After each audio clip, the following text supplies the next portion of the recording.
Olá para você que acompanha as redes sociais do Diário do Iguaçu, aqui é o André De Lázari. Sejam bem-vindos a mais um Talking DI, o segundo que nós prometemos aqui para falar sobre o curso de Publicidade e Propaganda da UNO-Chapecó, nesse balanço do ano de 2023, onde comemorou 2 décadas de atuação.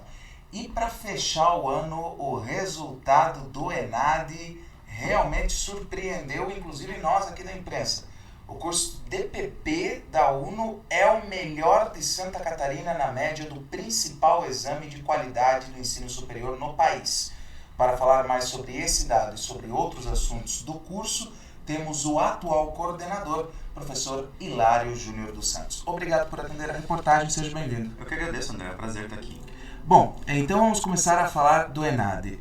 Originalmente, tanto o PP quanto o jornalismo e outros cursos da comunicação deveriam fazer em 2020 essa prova. Inclusive eu, que na época estava na graduação, acabei não fazendo. E acabou que caiu em 2022 a aplicação. 21 e caiu para 22. Foi adiada 2 vezes, né? Não, na verdade em 2020, que é o ciclo, né? São um ciclo de 3 anos. Né? Então o ciclo que era em 2020, que era inclusive acho que licenciaturas, design, ele caiu para o seguinte, então jogou todos para frente. Né? Então, na verdade, jornalismo e publicidade deveriam ter feito em 2021 e aí caiu para 2022. Isso, que daí deveria ter feito junto com o TCC. E então foi feito em 2022, no final de novembro? Geralmente, né? Geralmente no final de novembro. No domingo de novembro é quando se realiza a prova. E no início de novembro desse ano saiu o resultado final em que o PP conseguiu a média 4. E como foi toda a preparação para a prova por parte dos professores orientando os alunos e depois quando chegou o resultado, como foi a reação, professor? Então, é um processo longo e sempre pega a gente, o ENAD tem isso, né? Ele serve para avaliar a qualidade e fazer com que as universidades busquem a qualidade o tempo todo. Então, ela serve às vezes para dar um alerta, né? A qualidade dos cursos está subindo e vocês precisam acompanhar. Então, às vezes é um pouco no escuro, mas ao mesmo tempo serve para a gente mostrar tudo que a gente vem fazendo, né? Inclusive, jornalismo e publicidade frequentemente são bem avaliados pelo ENAD, né? Frequentemente. E a gente faz um trabalho, inclusive são cursos que estão muito próximos da realidade, porque o ENAD não avalia só o conhecimento específico, ele avalia também o conhecimento gerais. O quanto você sabe sobre o mundo, do que está acontecendo, desde direitos humanos, a geopolítica, questões de democracia, questões de vacinação e tudo mais. E tanto o jornalismo quanto a publicidade foram muito bem avaliados nesse sentido, né? Ou seja, são cursos que sabem o que está acontecendo no mundo e precisa, né? A comunicação precisa saber. Mas a publicidade também ela teve esse grande ganho no específico, né? Então a gente teve ótimos índices, já via percebendo por simulados que a gente vinha fazendo junto com a turma, né? Para ver como é que eles se sentiam com relação a isso. Eles já vinham mostrando bons resultados e a prova veio a comprovar isso, né? Na verdade a gente tirou 4 no ENAD e aí por uma questão de cálculo e a gente fez o filtro ali nos resultados que o MEC disponibiliza foi para o 0,04, que não foi 5. Né? Foi por um soprinho ali que não foi 5. Mas esse 4 já é o suficiente dentro dos cálculos, dos índices, né? São índices bem complexos. O curso da UNO de publicidade ele acabou sendo o melhor de Santa Catarina, né? No contexto de Santa Catarina, e um dos melhores da região sul, top 10 da região sul. Né? Então, entre os 10 melhores cursos da região sul, que para nós é um grande alívio, a gente ficou muito feliz com o resultado. Né? Para nós em parte tira um peso muito grande, em parte vem referendar um trabalho que a gente procura fazer com qualidade no dia a dia. Né? E a gente vem, como a professora Jacira fala, a gente vem procurando inovar isso que o ENAD quer avaliar, o quanto você inova, o quanto você faz crescer a profissão. Né? Você não pode ficar parado no mesmo lugar, então não dá para você ser sempre aquela qualidade constante, sempre tirando aquela mesma nota. Então o ENAD te empurra a você fazer diferente, a gente fez certo. Uhum. Dentro dessa rodada, digamos, né, das rodadas do ENAD, a última então 2018, né? De lá para cá, essa rodada que acabou tendo de ser de 4 anos, a grande mudança visível, inclusive para a comunidade, foi a implantação pela UNO-Chapecó de forma institucional das aprendizagens baseadas em experiências, as ABECs. Como você acredita que elas afetaram a formação dos alunos, mesmo os alunos do último ano, que foram os que prestaram a ENAD? A aprendizagem baseada em experiências era um resultado da ONU de de uma coisa construída dentro de casa, né? A gente não importou de fora, a gente criou isso, era uma coisa que a gente já vinha fazendo. Muitos cursos já tinham essas experiências da própria publicidade, sempre procurando inovar, e a gente foi lá e traduziu isso na aprendizagem baseada em experiências, que é o quê? Basicamente, aprendizagem ativa. O que é? Diferente de você ter uma aprendizagem passiva, que você vai e só recebe, né? Você só trabalha conteúdo, é isso aqui, slide, prova e tudo mais, a gente começa a ser mais prático e lidando com problemas reais, ou seja, a universidade deixa de ser uma bolha fechada, né, que você vai lá, entra e dentro daquele universo você não tem contato com o mundo externo e ela se torna cada vez mais aberta. Os problemas vão para lá. E os alunos trabalham com problemas reais para solucionar eles. Então a gente vai cada vez mais em algumas disciplinas localizadas, né, não em todas, mas a gente vai localizando e trabalhando com demandas reais. E os alunos já sentem a responsabilidade desde cedo de aplicar o conhecimento já na prática. Né? Não é eu conheço e quando eu sair da faculdade é que eu vou fazer essa aplicação de verdade no mercado. É trazer isso à realidade porque o mundo está muito rápido. Né? As mudanças são muito rápidas. Né? Tem estudos que mostram que você pode levar 4 anos para fazer uma graduação e quando você terminar já está desatualizado. Né? Porque é tudo muito rápido, os saltos tecnológicos, a gente está falando de IA agora e de todas essas transformações. Não leva 4 anos para essas transformações acontecerem. Então a gente tem que estar cada vez mais dinâmico, ativo. Né? A palavra atividade, ou uma aprendizagem ativa, ela é cheque aqui. E também tem essa questão da interpretação de problemas, né? Porque uma habilidade muito importante nos dias de hoje, duas na verdade, uma é a capacidade de entender problemas, né? Todo profissional hoje tem que ter a capacidade de olhar para alguma coisa e entender o problema que está ali, e outra de se relacionar, de trabalhar em grupo, de construir, de agregar quando você faz essas atividades em grupo. Então são as duas habilidades mais importantes que trabalham na Bex, elas estão dando já resultados à medida que as avaliações vão vindo. E também pelos clientes, né, aqui, ou pseudo-clientes que são, entre aspas, que são geralmente entidades beneficentes ou empresas, instituições que são alvo dos programas de extensão da ONU. Né? Geralmente projetos sociais, a gente procura sempre trabalhar com projetos sociais, ONGs, né, organizações não governamentais, não lucrativas. Volta e meia escapa um pouco disso, mas normalmente são empresas que precisam de fato, assim, mas de fato a gente não quer, nunca foi a intenção da BEC gerar uma competição com o que o mercado propõe, que é a função dele trabalhar com certos problemas. Mas às vezes não, geralmente as ONGs elas são desamparadas, né? Dificilmente elas são adotadas por empresas para ter aquele apoio, para se desenvolver e fazer sua atividade, sua função social, né? Desenvolver a sociedade. Então, as próprias empresas, recentemente agora, né, a gente trabalhou e vem trabalhando com essas entidades e ajudando elas a encontrar o seu lugar, porque a comunicação é para todos. E às vezes a principal falha é justamente a comunicação. Né?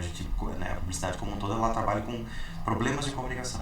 Como solucioná-los, qual o melhor caminho, que estratégias vamos adotar para que esse problema seja solucionado e os objetivos sejam alcançados. Agora falando da sua coordenação e principalmente desse ano de comemorações, além da Copa Target, que já conversamos na entrevista anterior com a professora Jacira, quais foram os outros eventos importantes que o curso promoveu para celebrar essas 2 décadas?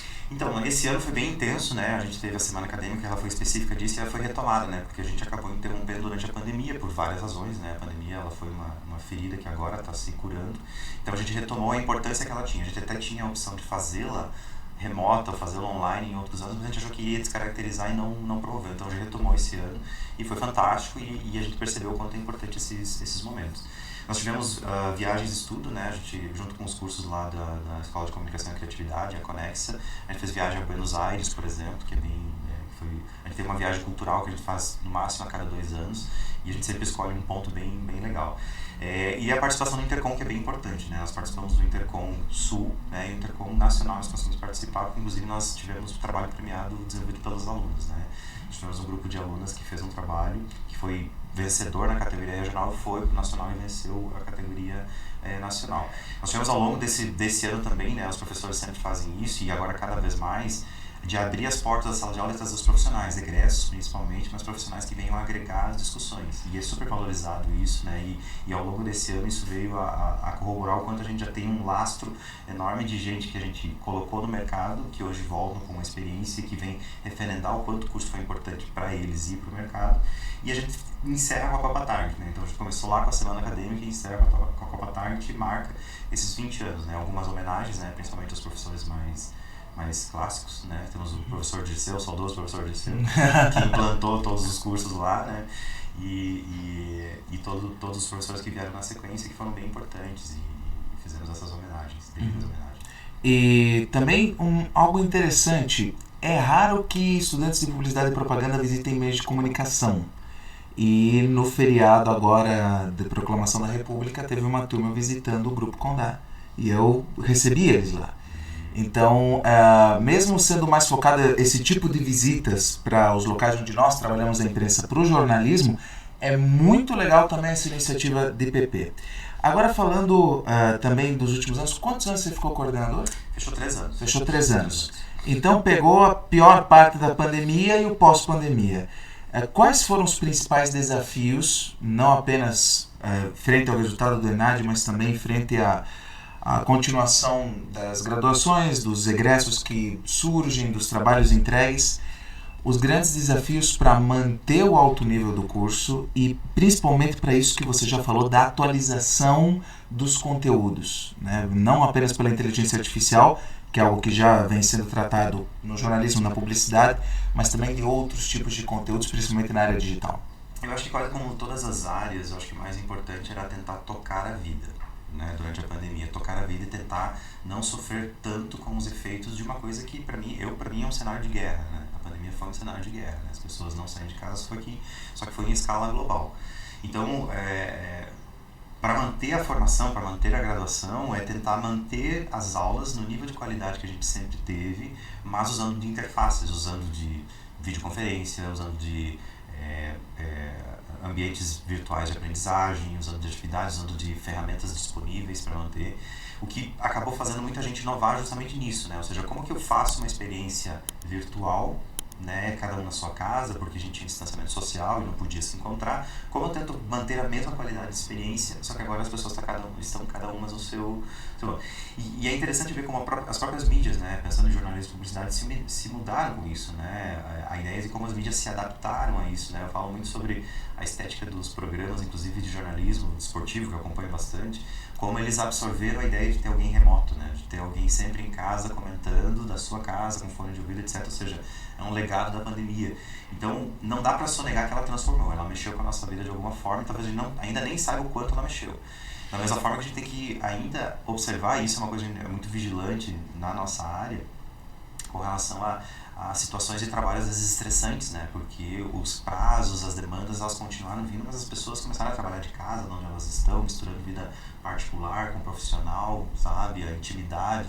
Então, assim, a gente tem olhado com muito cuidado para isso e sempre procurando uma forma saudável de ser profissional, de trabalhar com comunicação.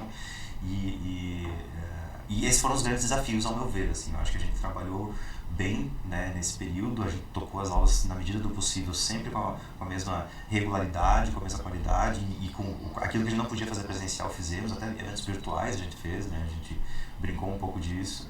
E quando vem o resultado do ENAD mostra que a gente conseguiu alcançar esse objetivo, quer dizer que a gente acertou, né? Porque eu acho que muita gente no Brasil, eu sei de universidade que parou, universidade que passou alguns meses sem aula, né? Especialmente as públicas, né? Foi bem difícil achar uma forma, um modus operandi de continuar, e a gente acertou nas escolhas que fizemos, a gente seguiu e acertamos. Então, acho que essa aqui é a avaliação.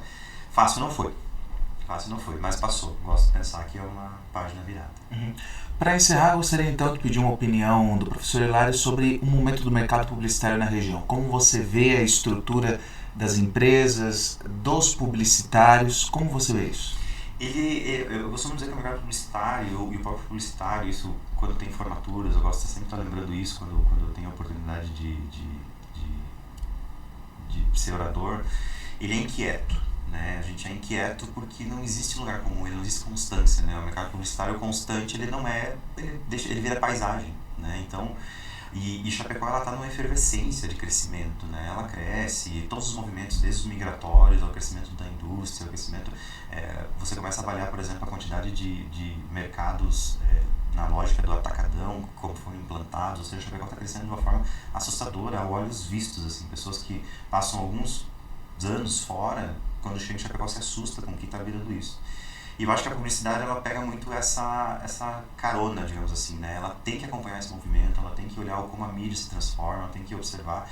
E como a professora Jacira menciona, as empresas estão entendendo cada vez mais que elas precisam de comunicólogos dentro das suas empresas, né? Não que ela vá abrir mão da agência, dos fornecedores e das produtoras, dos veículos, mas é preciso ter sempre um interlocutor que entenda do que está falando, né? Que saiba trabalhar com seus gestores, assim, olha, é importante a gente comunicar, investir na marca, investir na divulgação, investir em redes sociais, os canais de comunicação, se vai ser o WhatsApp, se vai ser o Insta, se vai ser quais os canais que vão ser escolhidos, eles têm que ser bem feitos. Porque o público hoje é cada vez mais exigente nos canais de comunicação. Ele quer atenção. Ele quer atenção, ele quer agora, ele quer para ontem. Né? Você não pode deixar alguém esperando na linha. Né? Você tem que ter um tom de voz, você tem que ter um cuidado muito grande com quem você atende, porque uma imagem arranhada dificilmente... É mais difícil de você consertar esse problema do que construir um planejamento estratégico de forma que você tenha uma comunicação sempre muito competente com seus interlocutores, a gente chama. Então é isso, conversamos com o professor Hilário Júnior dos Santos, coordenador do curso de Publicidade e Propaganda da UniChapecó. Obrigado pela entrevista, sucesso, um bom trabalho no ano que vem e esperamos conversar novamente em breve. Eu que agradeço, estamos sempre à disposição. Você pode seguir as redes sociais do Diário do Iguaçu no Instagram, no X e no Threads pelo @Diário do Iguaçu ou @Jornal Diário do Iguaçu no Facebook. André de Lázari com as imagens de Ângela Bueno para o Diário do Iguaçu.